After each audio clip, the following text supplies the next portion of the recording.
जयकारा बोलिए श्री गुरु महाराज की जय। श्री परमहंस सत्यार्थी जी महाराज की जय।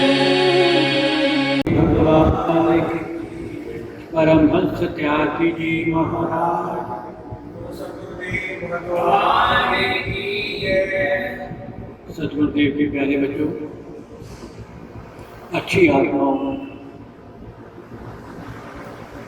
वास्तव में आज मेरे पास दो प्रश्न आए हैं, लगभग मिलते जुलते ही हैं। वास्तव में प्रश्न ऐसा होना चाहिए जिससे सर्व साधारण सबका भला हो, सबके ज्ञान में वृद्धि हो। प्रश्न मेरे पास आया बच्चों का, कर्म पे बात चल रही है। आत्मा और प्रकृति की, पुरुष और प्रकृति की, हमारी इंद्रियों के द्वारा कर्म होता है। मन है, बुद्धि है और आत्मा है। आत्मा सर्वव्यापी है, आत्मा निर्लेप है,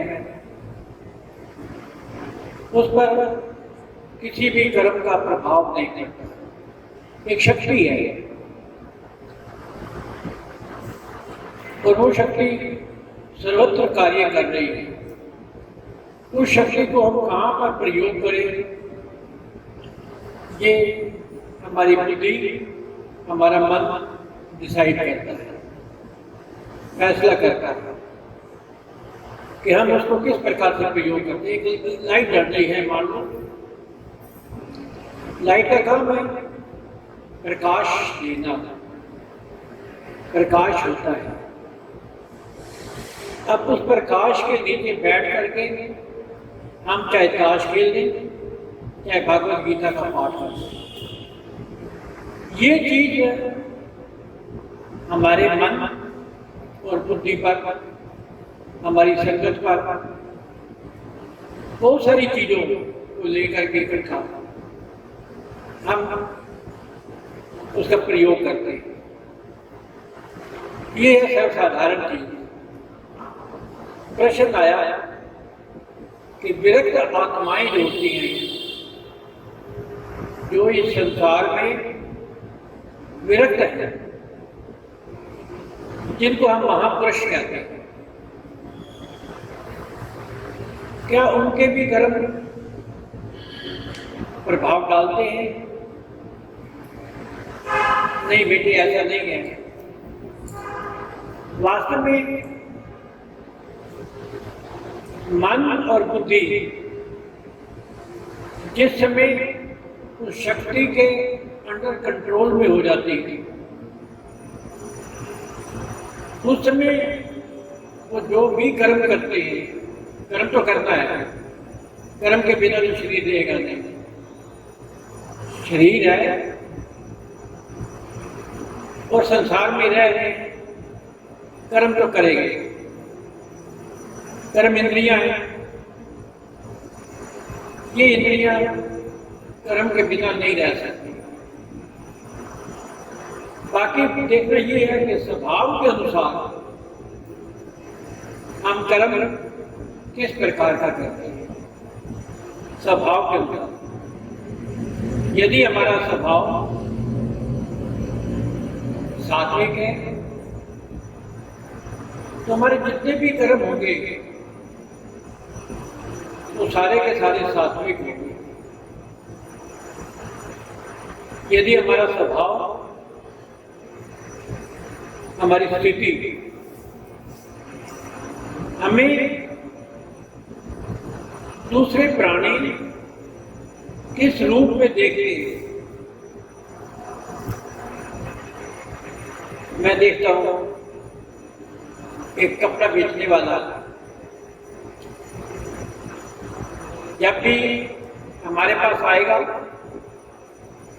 कपड़े की बात करेगा। आज ये ग्राहक आया, उसने ये वापस कर दिया, ऐसा मैंने दे दिया, इतने माप का था, इतने मोल का था। कपड़े की ही बात हो। रिक्शा चलाने वाला रिक्शा की ही बात करेगा। आज मोटी सवारी थी या छोटी सवारी थी, आज पैसे नहीं दिए, आज पैसे दिए, आज वो ज्यादा पैसे देंगे, आज वो कम पैसे देंगे। अर्थात जो जिस रूप में होता है मनुष्य, उस रूप की ही बात करेगा। महापुरुषों के पास जाओ तो वो सदैव आध्यात्मिक ही बात करेंगे, भलाई की बात करेंगे, कल्याण की बात करेंगे। तो जो आत्माएं सात्विक होती हैं, वो हमेशा उनके कर्म मन से वचन से जो भी कर्म होंगे वो सात्विक ही होंगे। जो रजगुणी आत्माएं हैं, जोड़ तोड़ वाली, वो ना अच्छाई ना बुराई, रजगुणी। किसी भी ऐसे व्यक्ति के पास पहुंच जाओ जो जैसे ही गांव का नेता है, गांव का नंबरदार है, उसने उसी प्रकार से बातें करनी है, गांव की ही बातें करेगा। वो अच्छा है, वो बुरा है, और उसी प्रकार से उसके कर्म होंगे। जो तमोगुणी है भाई, उसके कर्म तो तामसी होंगे, सीधी सीधी बात। हम ये सोचें कि एक तमोगुणी आत्मा सात्विक कार्य करेगी, कर्म करेगी, नहीं, वो तमोगुणी ही करेगी। हाँ, एक बात अवश्य है, ऐसी आत्मा को जो तमोगुणी है, रजोगुणी नहीं, तमोगुणी, जब तामसी एक हद तक पहुंच जाता है तो उसका संग किसी महापुरुष के साथ हुआ। तमोगुण और सतोगुण आपस में मिले, सतोगुण जीत जाते हमेशा। महात्मा बुद्ध जिस समय पहाड़ के मोड़ पर पहुंचे, अंगुलीमाल मिला, उन्हें ललकारा, रुक जा, तू कौन है? महात्मा बुद्ध ने कहा, आज यही देखना है, या मैं मुड़ जाऊंगा या तू मुड़ जाऊंगा, या तेरे अंदर परिवर्तन आ जाएगा या मेरे अंदर परिवर्तन आ जाएगा। मेरे अंदर परिवर्तन आ नहीं सकता, क्योंकि मेरे अंदर महान शक्ति का प्रवेश है। देखते हैं किसके परिवर्तन आता है। सारांश में आकर अंगुलीमाल में परिवर्तन आ गया, उसके कर्म क्योंकि एक हाईएस्ट पर पहुंचे थे, बदल गए, खत्म हो गए। सात्विक जीत गया, तामसी हार गया।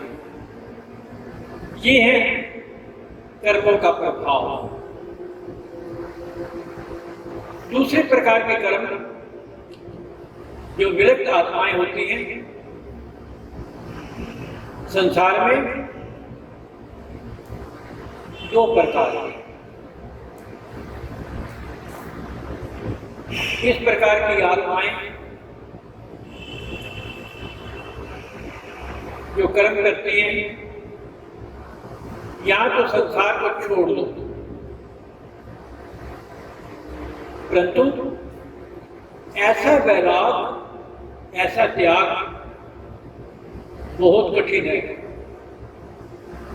कहना आसान है, पर करोड़ों में से एक व्यक्ति ऐसा निकलता है। आज हम राम तीरथ को याद करते हैं। विरक्त कुछ भी बात होती है तो ले राम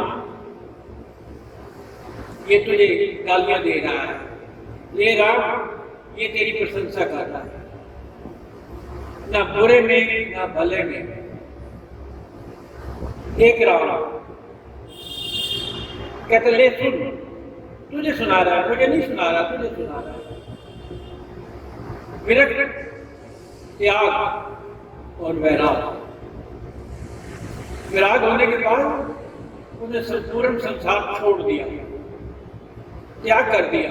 रहा संसार में जैसे कमल का फूल कहते कीचड़ में पैदा होता है और ऊपर होता है कि उसे कीचड़ नहीं छू सकता, परंतु ये नहीं है कि कमल के फूल को लेकर के तोड़ के कीचड़ में फेंक दो, ऐसा नहीं हो सकता। ऐसी विरक्त आत्माएं होती हैं, वैराग की और त्याग की, जिनके कोई इच्छा ही नहीं रहती। जिसकी इच्छा ही नहीं होगी उसके कर्म क्या होगा? जिसकी इच्छा ही नहीं होगी कर्म क्या होगा? देश का एक एम्बेसडर बाहर देश को जाता है, प्रदेश जाता है, वहां उसकी ड्यूटी लगती है, जाओ उस देश में। वो जितने भी कार्य करेगा अपनी सरकार के लिए करेगा। इसलिए जो विरक्त आत्माएं होती हैं वो जो भी कार्य करेंगी उस परमेश्वर परमात्मा के लिए करेंगे, अपने लिए नहीं करेंगे। परंतु ऐसा कहना तो आसान है, संसार छोड़ा भी नहीं जा सकता। शरीर की आवश्यकताएं हैं। हमारा तीसरा मार्ग, पहला मार्ग, दूसरा मार्ग कि बिल्कुल छोड़ दो, चले जाओ कंदराओं में। ऐसे हमने बहुत साधु महात्मा महापुरुष उनकी जीवनियां पढ़ी, कहानियां पढ़ी। वो बिल्कुल ऊपर बद्रीनाथ से भी ऊपर तपोवन में तपस्या करते हैं, जो अपने लिए कुछ भी नहीं। ऐसी विरक्त आत्माएं होती हैं, शांत आत्माएं होती हैं। उनको संसार से कुछ लेना देना नहीं है, कोई कर्म ही नहीं करना, कुछ नहीं। परंतु विरक्त आत्माओं का तीसरा दर्जा, इसका संदेश हमें भागवत गीता में मिलता है। हे अर्जुन, तू कर्म कर, उसके फल की इच्छा मत कर। कर्म कर, और उसको उन्होंने एक शब्द दे दिया। वो शब्द था सब धर्म पालन। सब धर्म पालन कर। तेरा धर्म क्या है? अगर विद्यार्थी है तो तू पढ़, गृहस्थी है तो गृहस्थ जीवन देख, वानप्रस्थी है तो वानप्रस्थ में रह करके उस ईश्वर की आराधना कर, और सन्यासी है तो सन्यास धर्म का पालन कर। सब धर्म का पालन कर। और यही चीज हमारे सदगुरुदेव भगवान सत्यार्थी महाराज जी ने अपनी छोटी सी किताब सहज समाधि विज्ञान में भी लिखा है उसको पढ़ोगे तो आपको मालूम हो जाएगा।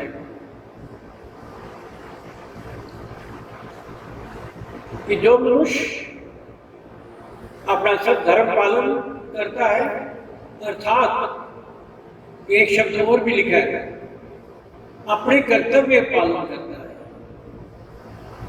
जो अपना कर्तव्य पालन करता है वो संसार में रहता है पर संसार में नहीं रहता। संसार में रहता है पर संसार में नहीं रहता।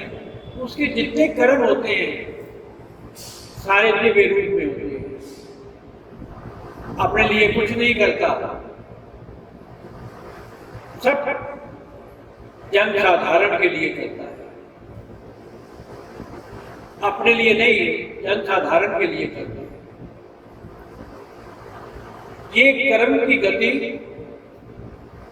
पहले स्थूल होती है, फिर सूक्ष्म हो जाती है, फिर कारण हो जाती है, फिर महाकारण हो जाती है, जिसमें कर्म करते हुए भी मनुष्य कर्म नहीं करता। तो कहते संसार तो चलता रहता है,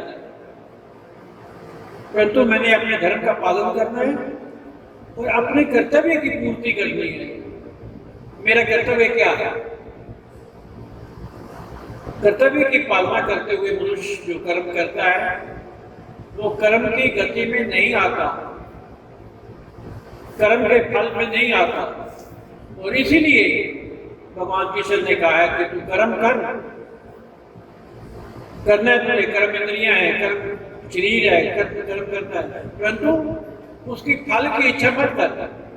जहां पर फल की इच्छा पैदा हुई वहीं बंधन में आ गया, वहीं मुक्त नहीं हुए बंधन में आ गया। बंधन और मुक्ति दो ही चीजें। जब हम किसी भी कर्म के फल को अपने ऊपर ले लेते हैं तो उसको सोच करके कर्म करते हैं। मैं नौकरी करूंगा इसलिए करूंगा कि तनख्वाह मिलेगी, दुकान इसलिए करूंगा कि फायदा होगा। यहां पर कर्म करने के बाद हम फल की इच्छा रखते हैं तो बंधन है, और अगर हम फल की इच्छा नहीं रखते तो मुक्ति है। चाहे सात्विक हो, चाहे रजोगुणी हो, चाहे तामसी हो, तीनों चीजें जिस समय हम फल की इच्छा रखेंगे तो वो बंधन का कारण बन जाएगा। एक छोटी सी बात बताता हूं। नदी के किनारे एक महापुरुष महात्मा बैठे हुए थे। एक बच्चा सुबह सैर के लिए निकला, उसने देखा नदी के किनारे पर बैठे हुए और नदी को बड़ी गौर से देख रहे थे। उनका आसपास का कोई पता नहीं क्या हो रहा है क्या नहीं, बड़ी गौर से देख रहे थे। चले गए, महापुरुष है, मैं देखते कहाँ ध्यान है। शाम को फिर आए, फिर वही महात्मा, और महात्मा जी नदी को बड़े गौर से देख रहे थे। उनसे रहा नहीं गया, उन्होंने महात्मा जी को हाथ जोड़ के कहा, महात्मा जी आप सुबह से यहीं पर बैठे होंगे और नदी को बड़ी गौर से देख रहे थे, क्या कारण है? महात्मा जी कहने लगे, मैं देख रहा हूं कि नदी कब रुकती है, मैंने नदी का पार करना है। नदी कब अपने प्रवाह को रोक लेती है, मैंने पार करना है। तो सज्जन हंसने लग पड़े, महात्मा जी संसार की तरह ये नदी चलती रहेगी, नदी नहीं रुकेगी, जल का प्रवाह चलता रहेगा और चलते चलते हमने पार होना है। कितनी रहस्य भी बात, संसार का प्रवाह चलता रहेगा, हमने इसमें ही कर्म करने हैं और पार होना है। इसलिए सदगुरुदेव के प्यारे बच्चों, जो विरक्त आत्माएं होती हैं, महापुरुष जो मुक्त आत्माएं होती हैं, वो भी संसार में कर्म करती हैं, परंतु फल की इच्छा नहीं करते, परंतु अपना कर्तव्य मान करके वो संसार में कर्म करते हैं, अपना सब धर्म पालन करते हैं। जो भी कर्म अपना कर्तव्य समझ करके किया जाए, उसका फल अपने ऊपर नहीं, ईश्वर के निमित्त हो जाता है। इसलिए सदगुरुदेव के प्यारे बच्चों, कर्मों की गति है, कर्म करो, पर आप जिस भी अवस्था में हो, कर्म करो, कर्तव्य समझ करके करो, तो उसका फल कि भोक्ता आप नहीं होंगे, आप सर्वत्र उस मुक्त हैं और मुक्त ही रहेंगे। हरि ओम तत्सत, हरि ओम तत्सत, हरि ओम।